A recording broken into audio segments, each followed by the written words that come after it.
안녕하세요, 하이메입니다. 오늘 소개할 책은 공간이 사람을 움직인다. 부제는 마음을 지배하는 공간의 비밀이라는 책입니다. 책의 저자는 신경과학과 건축 및 환경설계를 접목시켜 심리지리학을 이야기하는 워털루 대학교의 인지신경과학자이자 도시현실연구소 소장인 콜린 엘러드입니다. 뇌를 연구하는 물리학자인 정재승 교수님이 감수한 책이며 도시출판 길벗에서 발행했습니다.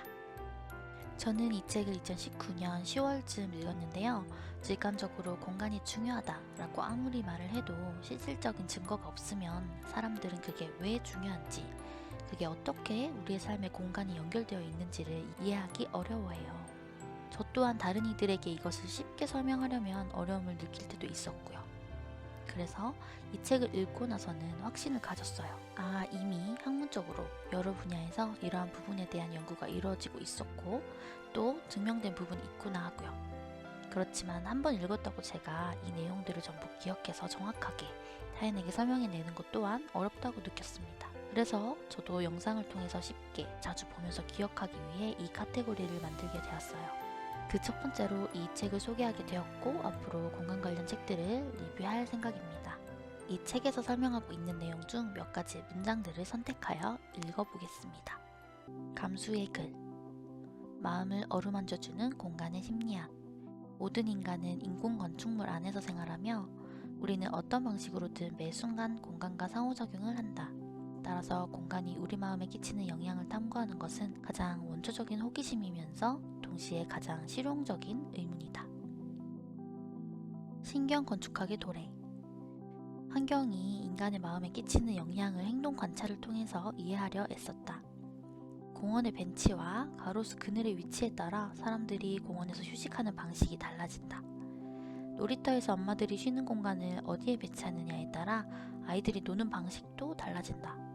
그 후 마음을 탐구하는 학문인 심리학이 신경과학을 만나면서 신경건축학이 나타났다. 뇌파를 측정하고 시선을 모니터링하고 위치 추적 장치로 움직임을 평가하면서 답을 향해 다가섰던 학자들의 연구 성과를 친절히 소개한다. 장소가 달라지면 나쁜 쪽이든 좋은 쪽이든 사람도 달라진다. 공간, 마음을 담아내는 그릇. 조만간 아파트 모델하우스에서는 건설사가 우리의 목 뒤에 신경 패치를 붙여 세로토닌 분비량을 측정할지도 모른다. 행복의 공간에서 머물고 싶다. 세상의 모든 경계에선 꽃이 핀다고 하지 않았던가. 심리학과 신경학과, 건축학과, 공간 디자인이 만난 심리지리학이 행복한 공간에 대한 우리의 이해를 넓히고 사람의 마음을 헤아리며 설계하고 경험이나 직관이 아닌 과학적 사실을 바탕으로 벽돌을 올리는 공간학으로 나아가길 바란다. 이 책은 그 과정 어딘가에 놓일 이정표일 것이다. 여는 글. 설계가 감정과 생각에 미치는 영향에 매료되었다. 집이든 직장이든 관공서든 오락과 교육의 장소든 누구나 날마다 건축 공간을 경험한다. 따뜻한 음료를 손에 들고 있으면 더 친근하고 다정해지는 것으로 나타났다. 우리가 행복해서 웃는다고 보았지만 체현 상태에 관한 연구에서는 우리가 웃어서 행복해지기도 한다고 주장한다. 설계에 의해서든 우연에 의해서든 건축물은 아이의 행복한 미소를 보고 따라 웃으면 덩달아 기분이 좋아지는 현상과 유사한 방식으로 우리를 행동하고 느끼게 만들어준다. 1장. 공간 속의 자연. 자연을 향한 우리의 갈망은 가장 중요한 심리지리학적 구조의 토대가 된다. 인간을 만들어준 환경에서 멀리 떨어져 살면서도 대다수 현대인은 여전히 자연과의 접촉을 갈망한다. 30년간 우리가 직관적으로 아는 사실, 곧 자연에 위안을 주고 기분을 좋게 해주며 원기를 회복시켜 줄 수 있다는 증거를 제시하는 연구 결과가 쏟아져 나왔다. 일각에서는 프랭크 로이드 라이드의 설계, 특히 그의 주택 설계가 꾸준히 인기를 끄는 이유는 그가 조망가, 피신의 기하학이 인간을 안락하게 하는 데 중요한 역할을 한다는 것을 직관적으로 알아챘기 때문이라고 주장하기도 한다. 술집과 식당에서도 가장자리에 놓인 테이블이 먼저 찬 다음 가운데 자리가 채워진다. 몸과 마음이 건강해지는 효과부터 이웃과의 관계가 좋아지고 주거 환경이 행복하고 안전해지는 효과에 이르기까지 자연 풍경을 접하면 갖가지 혜택이 따른다는 증거는 많이 나와 있다.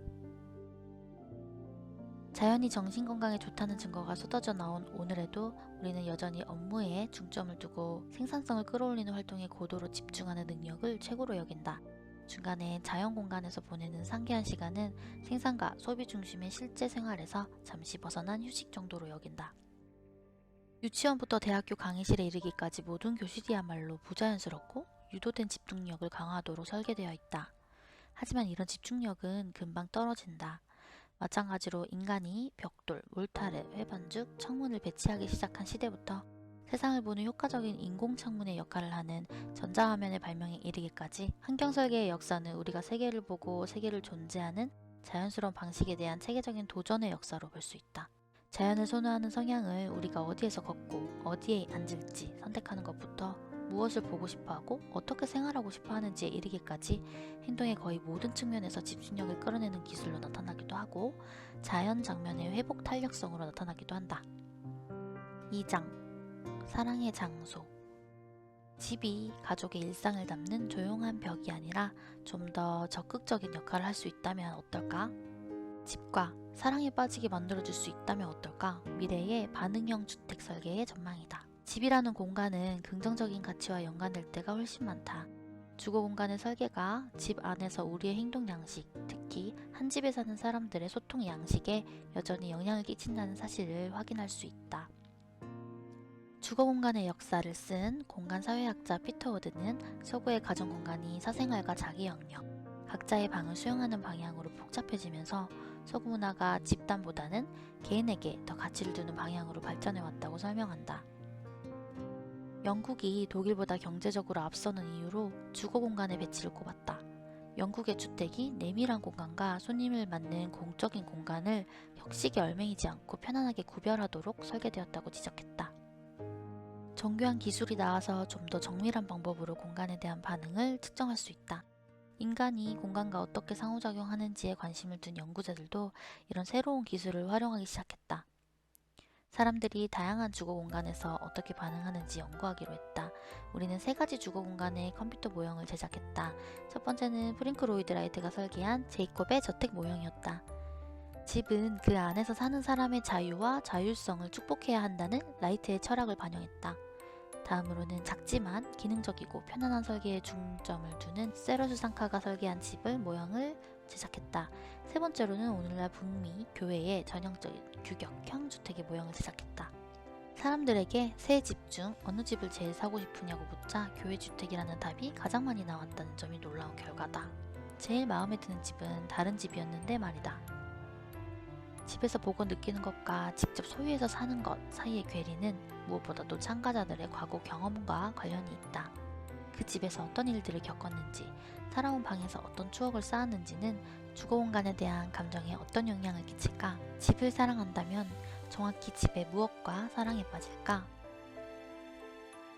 첫 번째로 살던 집에서 생각과 기억의 틀이 처음 갖춰지고 이런 생애 초기의 경험과 이후 행동의 연결은 사실상 끊어지지 않는다. 기억을 장소와 연결해서 장소에 대한 기억을 향상시키는 전략이다. 설계자가 사랑받는 집을 짓고 싶다면 인간의 지각기간을 만족시킬 만한 물리적 특징의 목록을 만드는 것만으로는 불가능하다.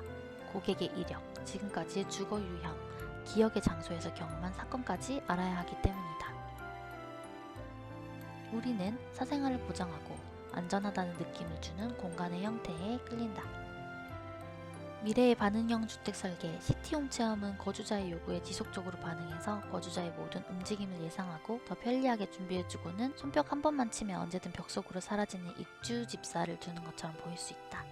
이제는 침실 천장에 바깥 날씨를 표시하고 욕실 거울에 뉴스를 표시하며 거실 벽면에 근처 공원이 보이는 전망창을 표시할 수 있는 초박형 디스플레이 장치를 구하는 것이 불가능한 목표는 아니다. 민감한 집은 분명 가능한 목표다. 집이 조도를 낮추고 해질녘 바닷가에 철썩 있는 파도를 보여주어 당신의 마음을 달래줄 것이다. 집과 새로운 관계를 형성할 날이 오지 않겠는가. 이런 집은 특히 몸과 마음이 병든 사람들에게 혜택을 줄 것으로 예상할 수 있다. 집이 기분을 북돋우는 대화를 시작하거나 기분이 좋아지는 활동을 제안하고 더 나아가 당신의 친구들에게 상황이 좋지 않아 보인다고 알리는 등 적절히 반응하는 집을 상상해보라. 집은 우리의 습관을 익히고 우리의 생리 상태를 살펴서 우리를 보살피는 데 도움이 될 만한 대책을 세울 수 있다. 인간의 본성을 이루는 핵심 기능을 기술로 대체할 때는 어떤 위험이 따를지 더 진지하게 고민해봐야 한다. 주거 공간의 새로운 설계 개념이 정보 기술의 놀라운 가능성과 결합하여 집의 정의가 달라지고 있다. 3장 욕망의 장소. 사람을 사랑하듯 건물이나 장소와 사랑에 빠지기도 한다. 독특한 자료에서 영감을 받아 사람을 흥분시키는 공간을 만드는 방법에 대한 아이디어를 얻었다. 테마파크는 주로 감각의 놀이터이자 감정의 실험실 역할을 수행한다. 디즈니랜드 메인스트리트는 20세기 초 미국 소도시의 메인스트리트 거리를 재현하여 미국인들에게 과거 소박하고 행복했던 시절의 향수를 자극한다. 인간은 곡선에 강한 친밀감을 느낀다. 우리는 어떤 건물이나 방에 들어갈 때 직선보다 곡선으로 된 길을 훨씬 선호한다. 특히 직선으로 된 길이 한 방향에서 다른 방향으로 급히 꺾인다면 더욱 싫어한다. 이런 성향이 어디서 오는지 아직 완전히 밝혀지지는 않았다. 백화점에 최대한 오래 붙잡아두기 위한 시도였다. 실내는 온통 거울과 반사되는 표면으로 덮여있다. 거울에 비친 자기 모습을 바라보면서 걷는 속도를 늦추게 하려는 설계 요소다. 쇼핑몰 안에서 자기 위치를 파악하지 못하게 만들고 또 마음을 진정시켜주는 곡선은 카지노와 도살장에서처럼 기분 좋은 기대를 품게 한다. 마케팅 담당자들이 각본에 정해진 방향 감각 상실이라고 부른다. 매장에 더 오래 머물고 상품과 가까이 있을수록 구매 유혹에 넘어갈 가능성이 크고 거기에다 마침 그 순간에 긍정적 정서를 느끼고 각성 수준이 높다면 지갑을 열 가능성이 매우 크다. 소매업자들은 이런 긍정적 정서를 끌어내기 위해 폭넓은 전략을 동원한다. 4장 지루한 장소. 무미건조한 건물 앞에서는 조용하고 움츠러들고 수동적인 모습을 보였다. 활기찬 거리에서는 활발하고 수다스러웠다. 도시거리의 단순한 외관과 설계가 행동에 끼치는 강력한 효과에 관해서는 이미 알려져 있다. 사람들은 건물 전면에 아무런 장식이 없으면 더 빨리 지나갔다. 열려있고 활기찬 건물에 비해 이런 단조로운 건물 앞에서는 잠시 걸음을 멈추지도 고개를 돌리지도 않는다. 어서 재미있는 거리가 나오기를 바라면서 그저 묵묵히 재미없고 단조로운 거리를 서둘러 빠져나갈 뿐이다. 좋은 도시의 거리는 평범한 보행자가 시속 약 5km로 이동하면서 약 5초에 한 번꼴로 흥미로운 새로운 장소를 볼 수 있도록 설계해야 한다. 5장 불안한 장소. 높은 수준의 위협이 느껴지는 불편한 장소에서 살면 신경계 반응과 내분비계 반응이 폭발해져 정신병리를 앓거나 건강이 악화되기도 한다. 불안과 관련된 정신장애는 도시 환경에서 더 많이 발생한다. 특히 도시에서 자연공간 접근 가능성이 도시 인구의 정신장애 위험을 줄일 수 있다는 흥미로운 결과가 있다. 대도시에서 성장하거나 거주하는 사람들이 시골에서 사는 사람들보다 불안을 촉발하는 사회적 요인에 뇌가 더 강하게 반응한다고 시사하는 점에서 중요하다. 심리학과 미학 분야의 오랜 연구 전통에서 인간은 거의 보편적으로 둥근 윤곽선을 선호하는 것으로 밝혀졌다. 우리는 곡선을 부드럽고 유혹적이고 아름답다고 생각하는 데 반해 삐죽삐죽한 테두리는 딱딱하고 혐오스럽고 위험을 알리는 신호로 여긴다. 건축학적으로는 프랭크 게리가 지은 구겐하임 빌바오 미술관의 우아한 곡선을 예로 들 수 있다. 구겐하임 빌바오 미술관. 건축가 프랭크 게리의 대표작, 우아한 건물과 기묘한 형상을 자랑하는 이 건물은 보는 위치에 따라 다양한 형태를 드러낸다. 기하학적 형태에 대한 우리의 반응은 생애 초기에 발생하지 성인기의 경험이나 취향의 영역은 아닌 듯하다. 독신 가구가 급격히 증가했다. 이런 변화를 정치와 문화뿐 아니라 우리가 가정부터 공공장소까지 모든 공간을 이용하는 방식에도 중요한 함의를 갖는다. 도시 생활에서 가장 중요한 문제로 외로움을 꼽았다. 결혼율이 낮고 독신 비율이 높고 전반적으로 사회 집단이 줄어드는 현상으로 인해 외로움이라는 고통스러운 심리 상태를 피하려고 애쓰는 사람들은 더욱 어려운 환경에 처해 있다고 지적한다. 도시 설계자인 찰스 몽고메리는 친화행동을 끌어내는 방향으로 도시를 계획하고 설계를 바꾸자고 주장한다. 말하자면 수능적인 공공장소, 쾌적한 도심의 녹색 공간, 기분이 좋아지고 긍정적으로 생각할 수 있는 환경에서 서로에게 더 가까이 다가가는 데 도움이 되는 저층 콘도미엄 같은 주거지 배치가 필요하다는 것이다. 6장 경애의 장소. 우리가 숭고한 존재와 접촉한다고 느끼고 자아의식이라는 기적을 축복하는 뇌구조는 지극히 인간 고유의 것이다. 바로 이 뇌구조에서 우리가 존재의 칼날 위에 기적적으로 균형을 잡고 마음의 극장에 펼쳐지는 모든 혜택을 누리는 동시에 궁극적으로 피할 수 없는 죽음의 심연에 대처하게 해주는 비법을 찾을 수 있다. 로마의 성 베드로 대성당에 처음 들어선 순간 나는 넓은 실내와 정교한 장식, 풍부한 예술품의 규모만으로 압도당했다. 실제로 그날의 경험을 계기로 나는 생각과 감정을 이루는 건축 구조의 힘에 관심을 갖기 시작했다. 성 베드로 성당, 로마 가톨릭의 총본산으로 바티칸 시대에 있는 대성당, 어마어마한 규모와 화려함, 그리고 시선을 저 높은 천장으로 이끄는 설계가 신비로운 경외감을 자아낸다. 7장 공간과 기술, 기계 속의 기계. 교실 안에서 어디에 앉는지가 학생들의 학습에 어떤 영향을 끼치는지 알아보았다.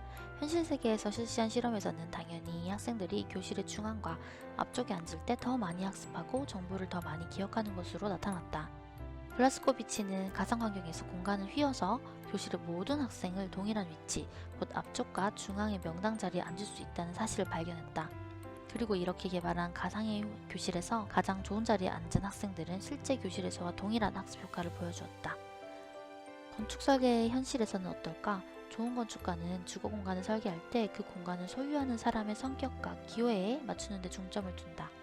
숲속에서 거닐며 빽빽한 나뭇잎을 쳐다보고 바람에 나뭇잎이 살랑거리는 모습을 바라보고 새소리와 바스락거리는 내 발소리를 들으면서 내가 느끼는 즐거움의 핵심은 그 순간이 온전히 나를 위해 존재한다는 사실을 아는 데 있다. 베냐민은 인공물을 똑같이 복제할 수 있는 시대에 본래의 맥락이 제거된 복제품은 원본의 가치를 훼손시킬 뿐 아니라 의미까지 변형할 거라고 우려했다. 8장 공간과 기술, 세계 속의 기계. 유비쿼터스 컴퓨팅, 곧 유비콤프 방식에서는 기계가 세계가 된다.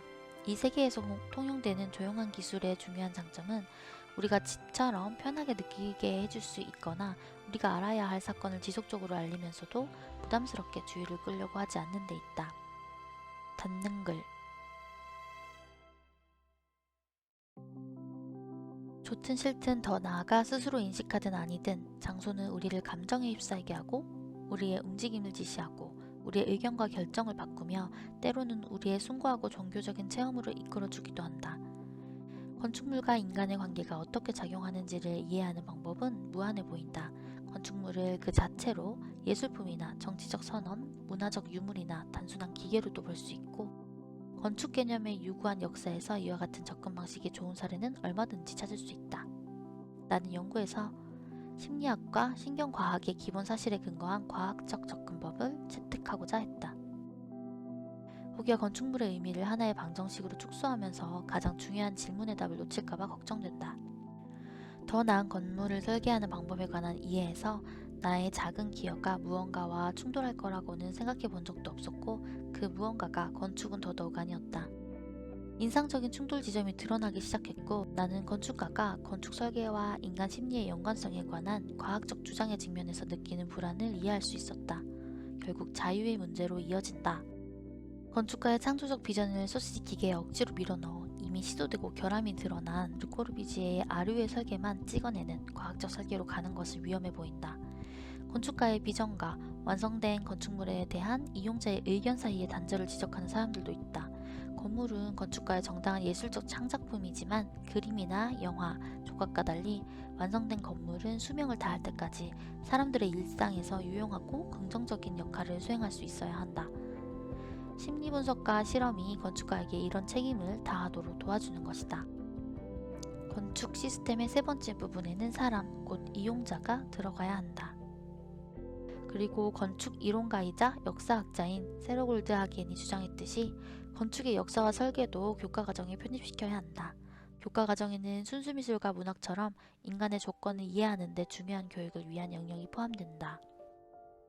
이 책에서는 도시환경이 우리의 심리 상태에 어떤 영향을 끼치는지 설명하는 것 외에도 공간과 장소와 우리 자신을 이해하기 위한 새로운 기술에 관한 이야기도 담았다.